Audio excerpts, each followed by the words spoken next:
Hello and welcome to Restoring Our American Republic. I'm Chuck Benoit with The Nature of Things, where we are realigning God, government, and natural law so that we might restore our American Republic. I've mentioned Frederick Bastiat a few times now. He wrote in Europe in the mid 1800s. Here's his take on socialism. He states, the most popular fallacy of our time is that it is not considered sufficient that the law should be just. It must be philanthropic. Nor is it sufficient that the law should guarantee to every citizen the free and inoffensive use of his faculties for physical, intellectual, and moral improvement. Instead, it should demand that the law should directly extend welfare, education, and morality throughout the nation. End quote.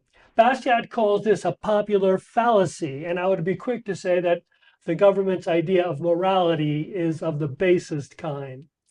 Either we are free or not. If free, then we are able to fail as well as succeed. That includes large companies as well as individuals. Our founding fathers hit such a perfect line between freedom and societal government that after the first 10 amendments, the Bill of Rights, almost every other amendment has attacked that perfect line. And today, whether it's AOC, Bernie Sanders, or Zoran Mamdani, they are all trying to obliterate this perfect line that we have here in the United States between freedom and societal governance. So that's my comments this morning. And that said, please welcome our guest this morning, Aaron Baker. Good morning, Aaron. Good Aaron's morning. How are you? candidate Aaron's candidate for the Florida 6th Congressional District. And before we get too far along, let's welcome Mike Levine into the picture here. My buttons I don't why they're not working, Mike, but they're not. So you can say, there we go. Hi, Mike. There we go. Good There we morning, go. gentlemen. It's a pleasure to be There with we you go. guys. Super. Morning. Yeah. So we'll start out with some softballs. How's your campaign going there, Aaron? Absolutely cram-packed, busy, jam-packed every day. This weekend is today starting at 4 o'clock. It's going into complete overdrive. I've got the Republican Women of the Villages that the Lieutenant Governor will be there at 4 o'clock. Headed after that to the Republican Liberty Caucus of Putnam County. Tomorrow morning to the Moms for Liberty breakfast in South Orlando, then driving up to Fort Walton Beach for the Florida Governor's Dinner on Saturday evening.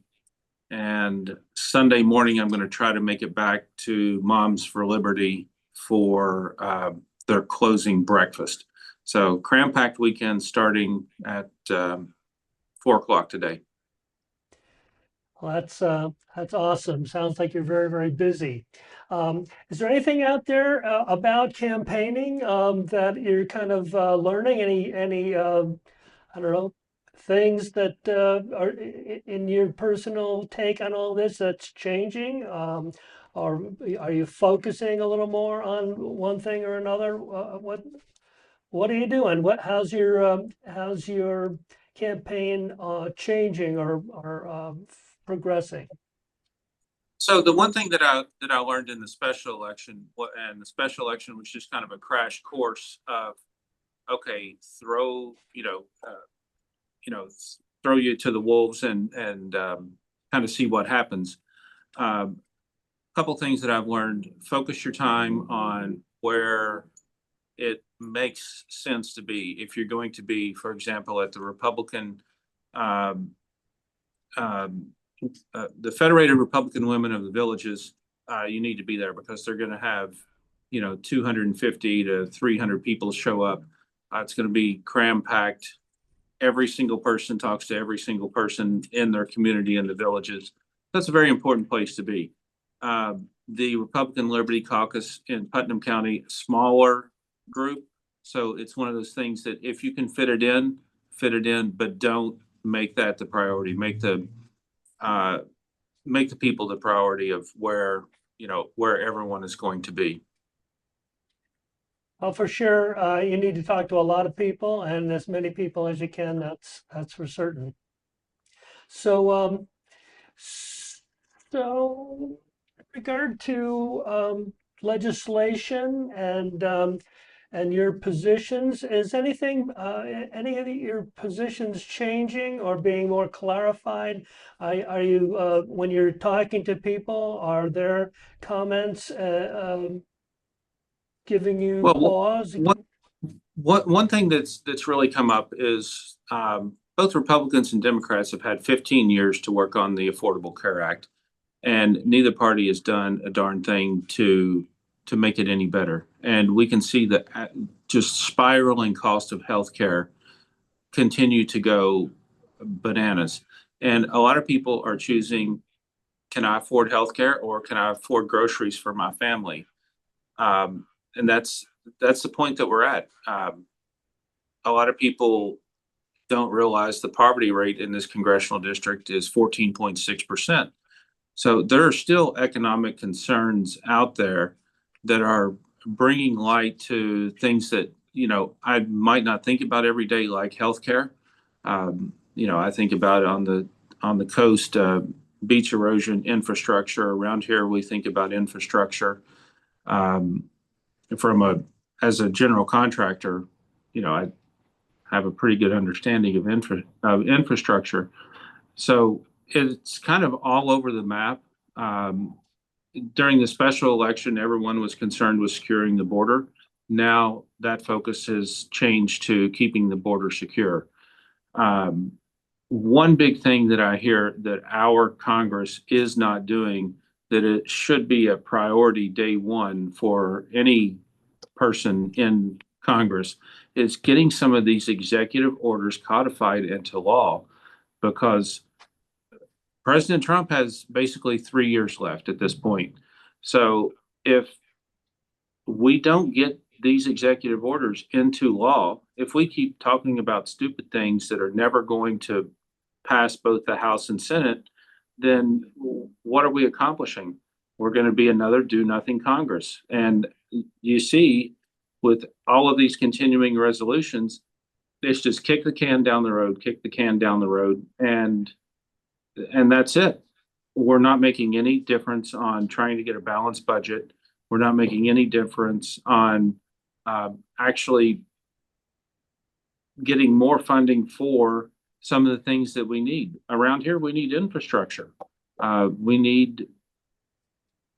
We have to address beach erosion. One of the things that I bring up all the time is, in the next 4 years, our power bills in Florida are going to go up by roughly 40%. Well, guess what? After that, they're going to continue going up unless we have a Congress that can build nuclear power plants and get that permitting process down to a reasonable amount of time, maybe 2 or 3 years instead of the 23 years that it is now, to get some of this infrastructure needed. There's so much AI coming online. Basically, we don't want that AI to come to Florida because we don't have the electrical infrastructure to handle that. It would continue to push all of our power bills sky high. We hear about one of the things that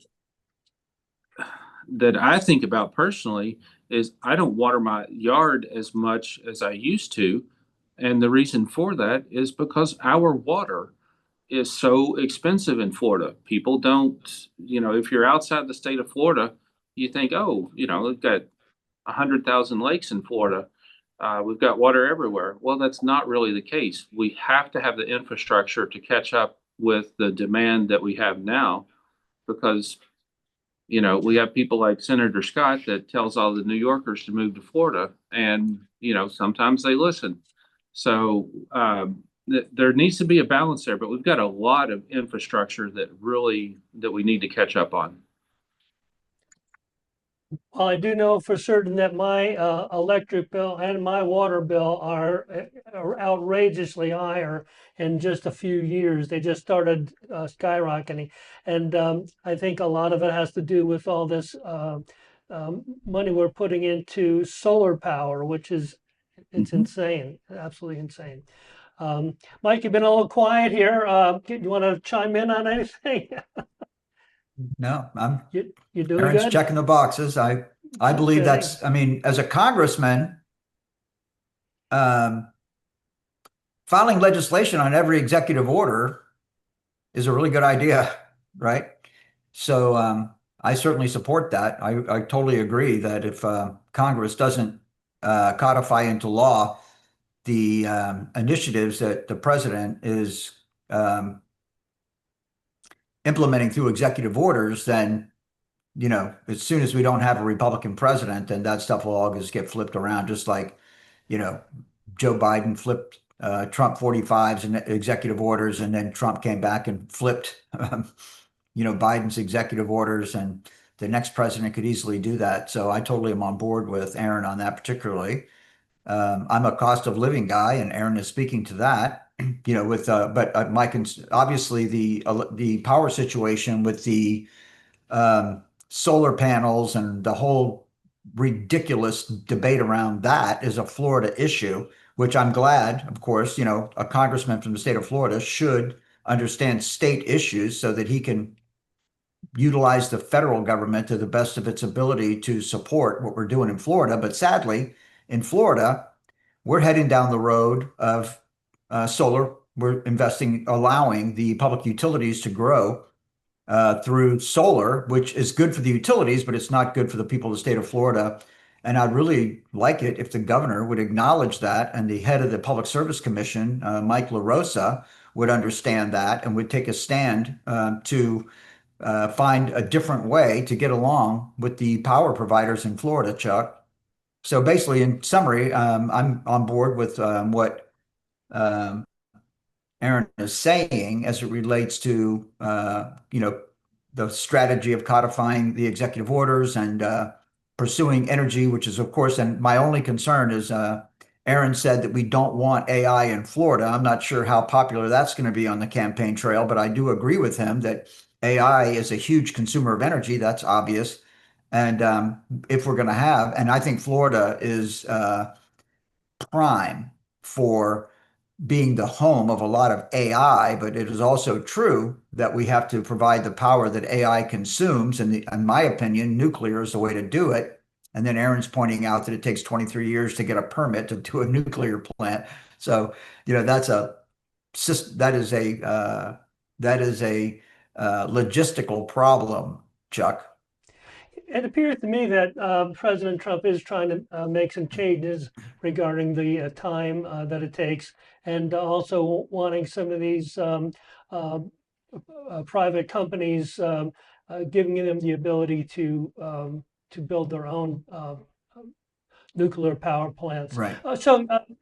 I know you probably heard Aaron talk about this elsewhere, but Aaron, why don't you give us a little consensus on your thoughts here regarding AI here in Florida? Well, it's not that we don't want AI, it's that we don't have the infrastructure on the electrical supply side to support it.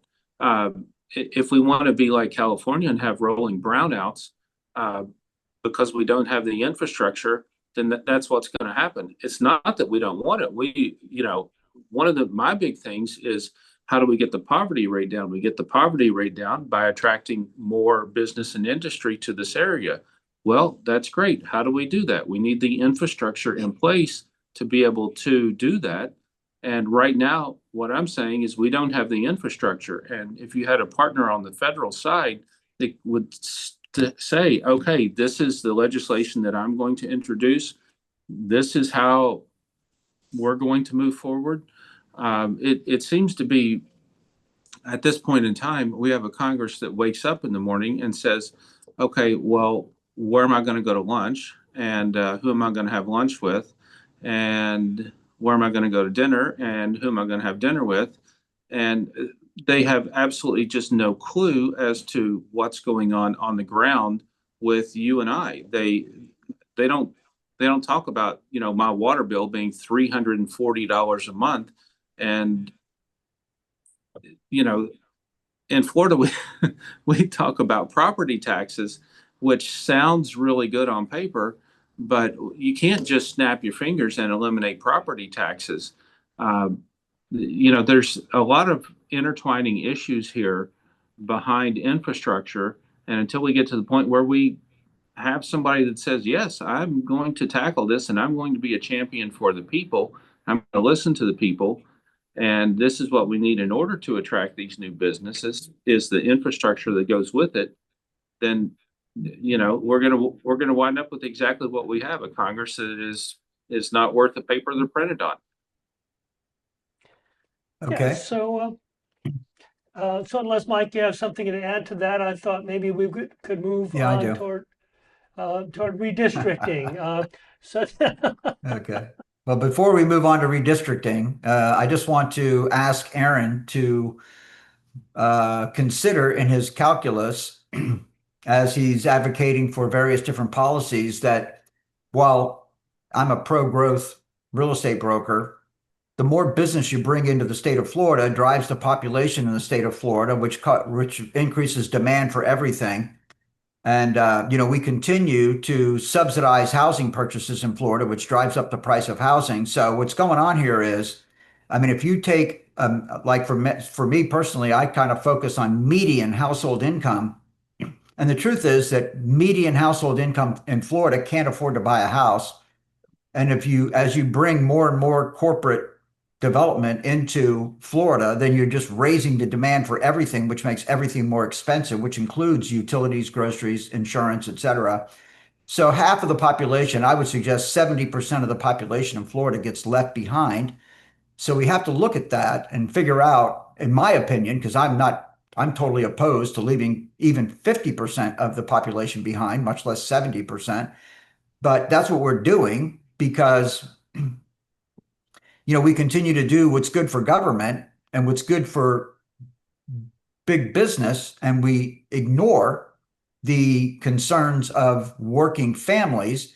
So my point is, for example, I saw CFO Blaise Ngolia the other day come out and made a list of all of the cities and counties who he has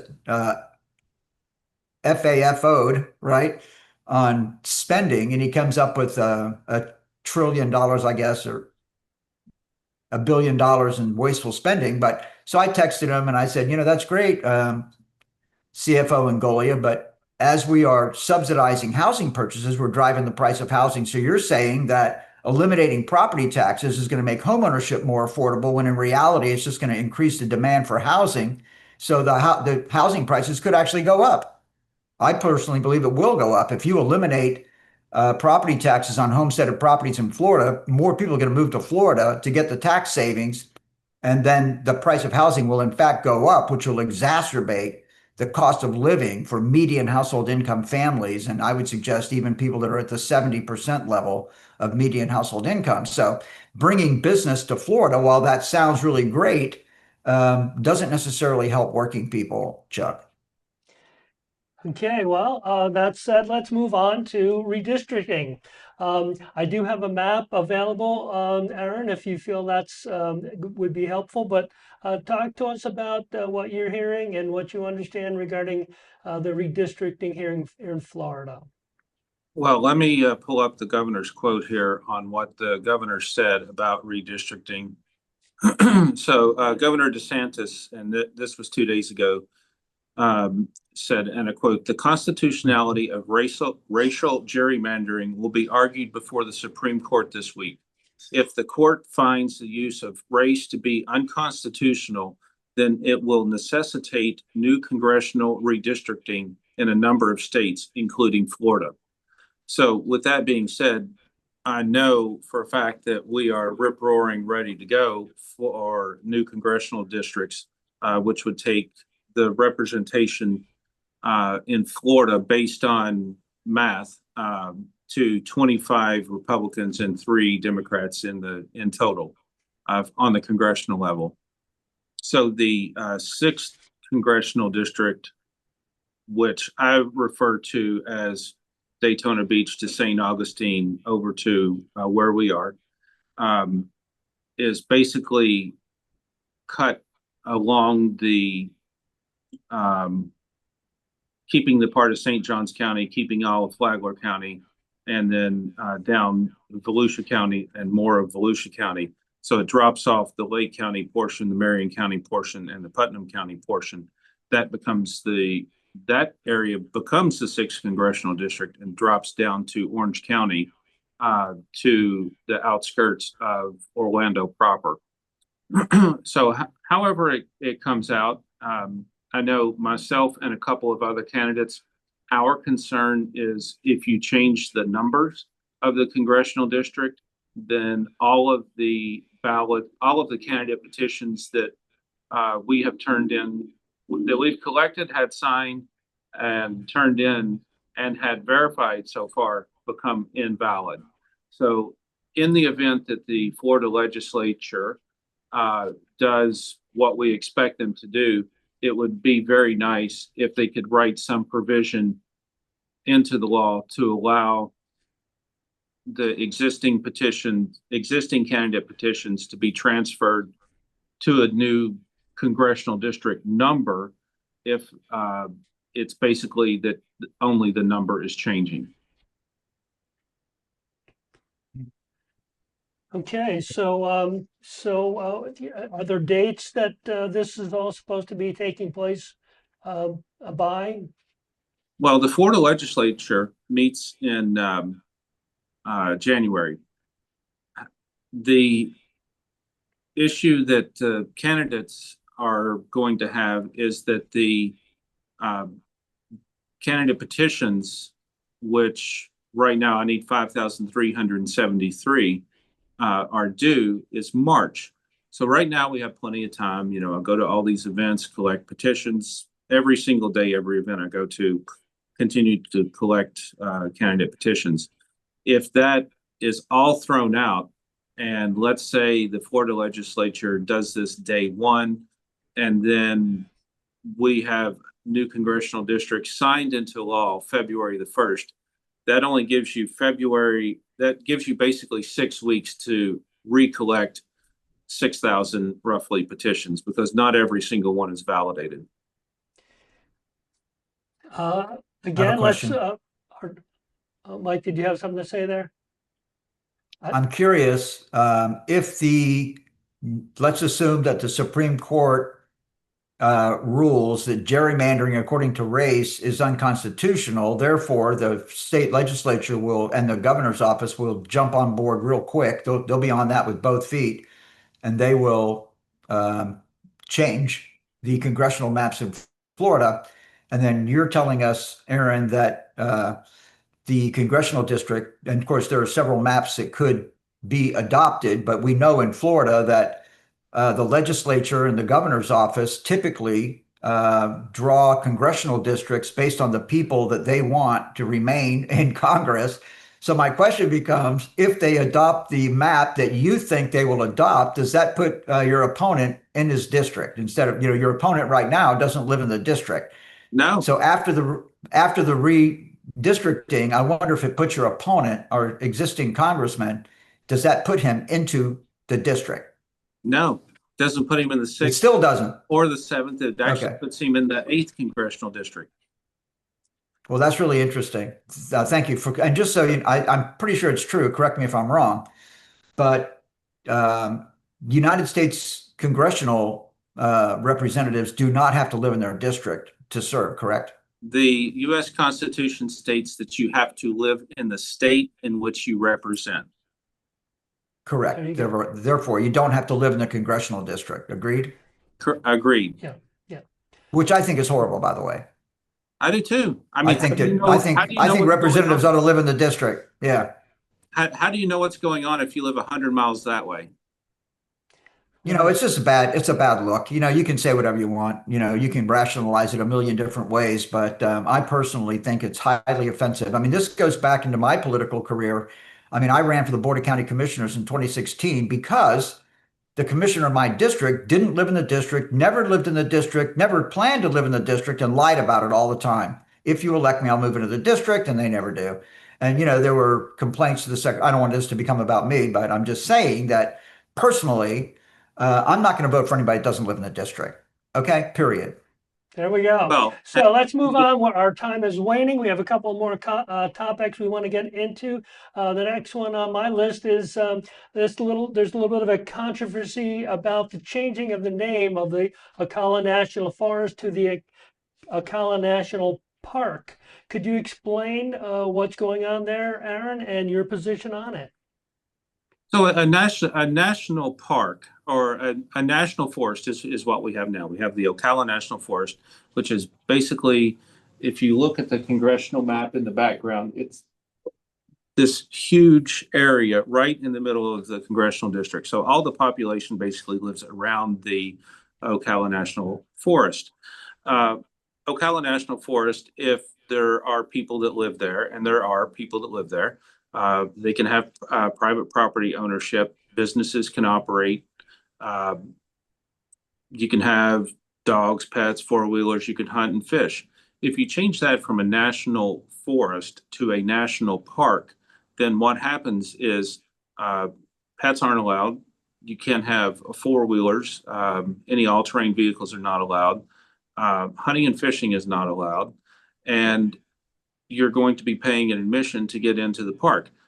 The one concern that I have, or the biggest concern that I have, one of my favorite pizza places is Salt Springs Pizza, which is right next to the Salt Springs in the middle of the district.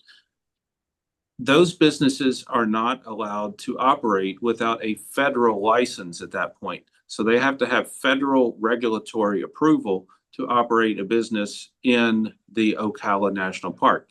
Now, we already have a lot of residents that live there. So everything from the Dollar General store to Salt Springs Pizza to every single business in between that is currently in the Ocala National Forest that would be in the Ocala National Park would have to be permitted federally. And I think that every single person can agree on one thing. There is not one single iota of a thing that the federal government is better at than the state of Florida. So I really don't think that it's in the best interest. I think it sounds good as a talking point. Oh, I want to make this a national park.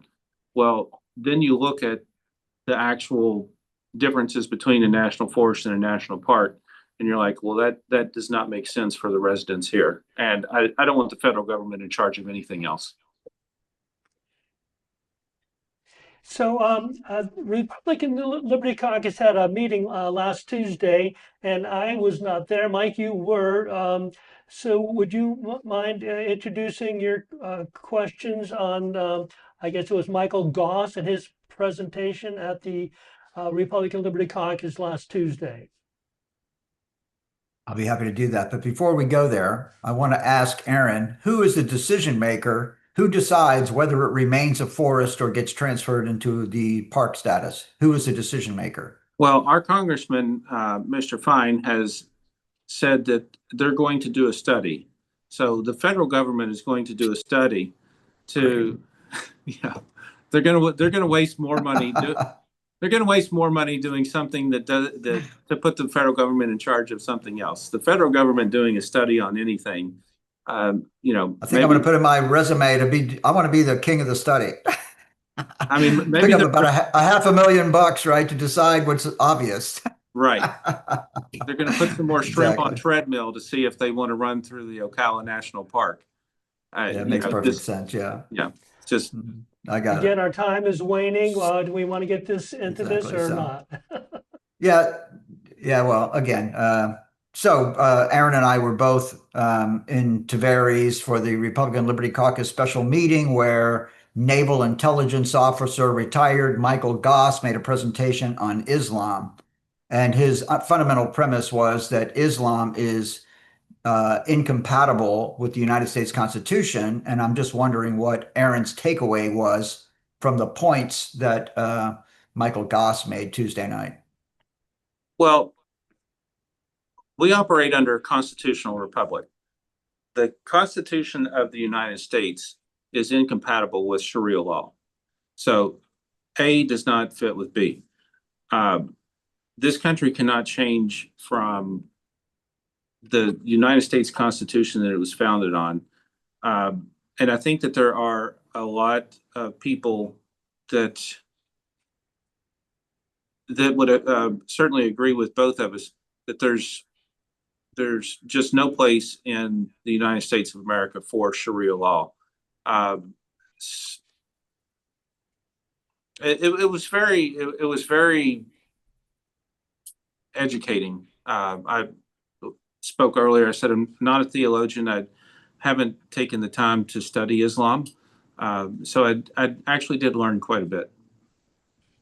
Yeah. So again, I mean, basically the point is that in a lot of these mosques, I'm not an expert on Islam either, but I have been exposed to a lot of these arguments over the last several years. And a lot of these imams or uh, Islamic religious leaders are advocating for the replacement of the foundational structure of the United States government with Islam, which is part of it is Sharia law, but it's not the entire package. And they believe that Islam is the supreme um, societal governing structure for the world, not for the country they live in, but for the entire world. So there's studies that say there's many more mosques being built in the United States than there are churches, et cetera. And so that's what Mike Goss is trying to bring to everyone's attention. And again, he went into some of the tactical strategies that they employ in order to eventually, over the long term, implement Islam in the United States, which is contradictory to our Constitution. So Mike Goss is trying to make lawmakers and law enforcement aware of the conflict, and so that's it. So that's where he is, and I was just kind of curious to get Aaron's take on it. So let's get this back over to Chuck so he can figure out what's going on with the last couple of minutes we have left here. Okay, If that, well, yeah, we're beyond the last couple of minutes, but if you would like Mike to give us one little final comment, and then I'll get to you, Aaron, for a final comment. Go, Mike. I just want to say that it's really important who we send to Congress, and we got a fine young man here who is putting himself up and working really hard at getting elected. So it's really important that everybody pays a lot of attention to this race. I think there are some significant differences between Aaron Baker and his opponent. So everybody, please pay attention. Aaron, could you give me just some final comments today? So this boils down to one thing. We need to protect the Constitution. We need to get back to the values that we had when this country was founded, and we need to stop. We need to start taking care of our fellow Americans. I don't think it's that difficult. We need to Mike's point, the forgotten 70%. I think that's probably pretty accurate here, where 70% of the people feel forgotten. We have to start taking care of Americans. Well, thank you, Aaron, and thank you, Mike. I'll just one more little comment on natural law. Natural law is the bridge that both separates God and government and connects God and government in its proper fashion. So again, thank you all. And thank you again for tuning in to our twice weekly broadcast. Follow us on Facebook at Restoring Our American Republic. Check us out on YouTube at Restoring Our American Republic -ROAR. Like and share our program, please. And remember, if you are unwilling to govern yourself, you will be governed by tyrants. So until next time, God bless you. God bless President Donald J. Trump. And God bless America.